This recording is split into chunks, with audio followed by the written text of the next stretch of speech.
Assalamualaikum warahmatullahi wabarakatuh. Saya Sofatun Madania dengan NIM 21623020009, Prodi D4 Akuntansi Perpajakan akan menjelaskan materi transaksi mata uang asing sebagai syarat mengikuti ujian tengah semester. Sebelum membahas lebih jauh, kita harus paham terlebih dahulu apa itu transaksi mata uang asing. Jadi, valuta asing merupakan mata uang yang diakui, digunakan, dipakai, dan juga diterima sebagai alat pembayaran dalam perdagangan internasional. Valuta asing yang banyak dipakai biasanya merupakan mata uang suatu negara yang memiliki peranan ataupun kendali yang cukup besar bagi sistem perekonomian di seluruh dunia. Jadi, tidak semua mata uang suatu negara itu masuk ke dalam valuta asing. Hanya ada beberapa mata uang negara yang memiliki peranan besar terhadap sistem perekonomian di seluruh dunia yang termasuk ke dalam valuta asing. Selanjutnya ada jenis transaksi mata uang asing. Yang pertama ada transaksi spot, yaitu proses transaksi valuta asing yang pemberian dan penerimaannya dilakukan pada saat itu juga, atau selambat-lambatnya dilakukan dalam jangka 2 hari. Yang kedua ada transaksi forward, yaitu proses transaksi valuta asing yang penentuan nilainya dilakukan pada saat sekarang, namun proses penyerahan dan jual belinya dilakukan di waktu ke depan mulai dari 2 kali 24 jam atau bahkan sampai 1 tahun ke depan. Yang ketiga ada transaksi swap, merupakan transaksi di mana dua valuta asing ditukarkan melalui pembelian dan penjualan secara spot dan penjualan atau pembelian secara forward. Fungsi pasar valuta asing. Jadi, pasar valuta asing adalah tempat yang memiliki fungsi utama untuk melakukan transaksi perdagangan internasional secara resmi. Ada beberapa fungsi pasar valuta asing. Yang pertama, transfer daya beli. Fungsi pertama dari pasar valuta asing adalah sebagai transfer daya beli dari negara yang berbeda-beda dan menggunakan mata uang berbeda pula. Kedua, penyedia kredit. Perdagangan internasional sebagian besar bergantung kepada fasilitas kredit. Eksportir mungkin memperoleh pinjaman sebelum dan setelah melakukan pengiriman. Yang ketiga, memperlancar perdagangan internasional. Sebagai alat pembayaran yang sah dan diakui secara internasional, valuta asing dapat digunakan untuk melakukan transaksi internasional, sehingga akan memudahkan proses perdagangan. Yang keempat, mengurangi resiko falas.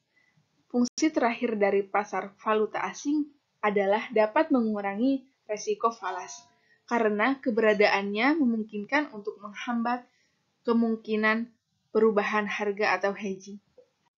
Nah, lalu siapa saja pelaku pasar valuta asing? Yang pertama ini ada pemerintah. Jadi, pemerintah melakukan transaksi valuta asing dengan tujuan yang beragam, seperti membayar hutang dan menerima pendapatan dari luar negeri. Yang kedua, ada perusahaan.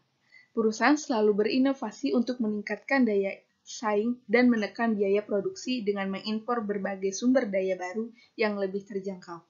Kegiatan ekspor dan impor membuat perusahaan membutuhkan mata uang negara lain dalam jumlah yang cukup besar. Yang ketiga, ada masyarakat. Ketika berada di luar negeri, masyarakat membutuhkan mata uang negara lain untuk melakukan transaksi. Yang keempat, bank. Bank melakukan transaksi jual beli falas untuk beberapa kebutuhan, seperti melayani nasabah yang ingin menukar mata uang negara lain. Yang kelima, bank sentral. Bank sentral berada di berbagai negara, merupakan lembaga independen yang sering melakukan jual beli falas untuk intervensi atau menstabilkan nilai tukar mata uang negaranya. Yang terakhir ada broker, merupakan perusahaan yang menjadi perantara terjadinya transaksi di pasar valuta asing. Mereka bertugas untuk membantu pihak-pihak yang ingin mencari penjual dan pembeli. Selanjutnya ada sistem perhitungan valuta asing. Yang pertama, ada sistem kurs tetap atau fixed exchange rate.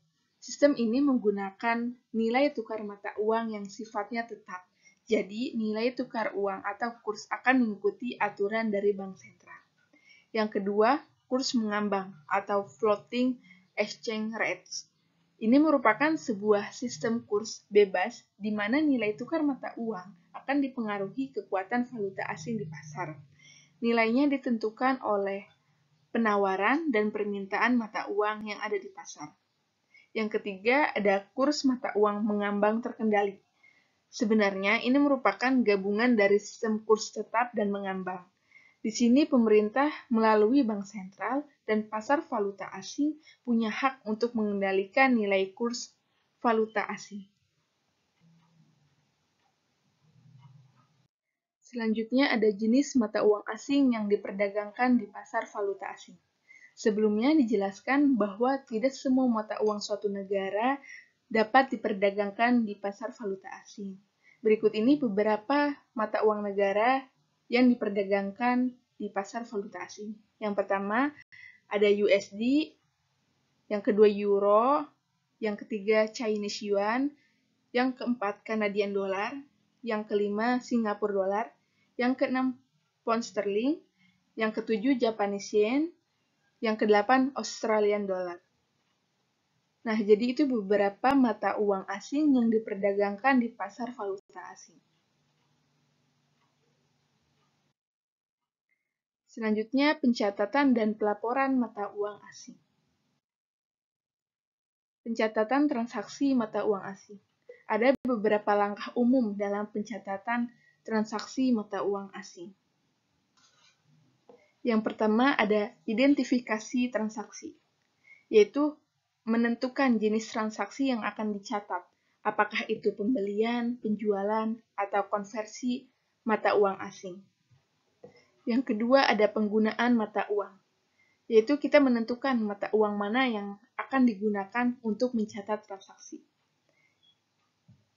Yang ketiga ada kurs valuta asing, yaitu menentukan kurs valuta asing yang akan digunakan untuk mengkonversi nilai transaksi ke mata uang yang dipilih untuk pencatatan.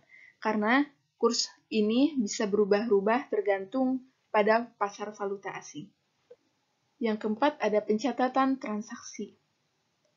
Nah, pastikan untuk mencatat semua detail yang relevan, termasuk tanggal transaksi, nilai transaksi dalam kedua mata uang, dan tujuan transaksi. Yang kelima ada pengakuan laba rugi, yaitu perbedaan kurs valuta asing antara waktu transaksi dan waktu pelaporan keuangan. Perbedaan tersebut dapat menghasilkan keuntungan atau kerugian kurs valuta asing. Dan ini harus diakui dalam laporan laba rugi. Yang keenam, ada penyajian dalam laporan keuangan, di mana setelah transaksi tercatat, informasi mengenai transaksi mata uang asing harus disajikan dalam laporan keuangan perusahaan. Yang ketujuh, ada pemantauan risiko, yaitu perusahaan harus memantau risiko untuk melindungi nilai transaksi dari perubahan kurs yang merugikan. Laporan transaksi mata uang asing. PSAK nomor 10, revisi 2010, pelaporan transaksi mata uang asing dalam mata uang fungsional dilakukan setiap akhir periode dengan ketentuan yang pertama, pos moneter. Valuta asing dilaporkan ke dalam mata uang rupiah dengan menggunakan kurs tanggal neraca atau kurs penutup. Apabila terdapat kesulitan dalam menentukan kurs tanggal neraca, maka dapat digunakan kurs tengah Bank Indonesia sebagai indikator yang objektif. Yang kedua, ada pos non-moneter.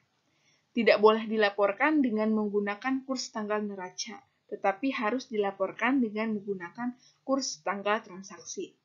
Yang ketiga, ada pos non-moneter, yang dinilai dengan nilai wajar dalam mata uang asing harus dilaporkan dengan menggunakan kurs yang berlaku pada saat nilai tersebut ditentukan. Selesai sudah pembahasan materi transaksi mata uang asing sebagai syarat mengikuti ujian tengah semester. Saya Sofatun Madania dengan NIM 21623020009. Terima kasih. Wassalamualaikum warahmatullahi wabarakatuh.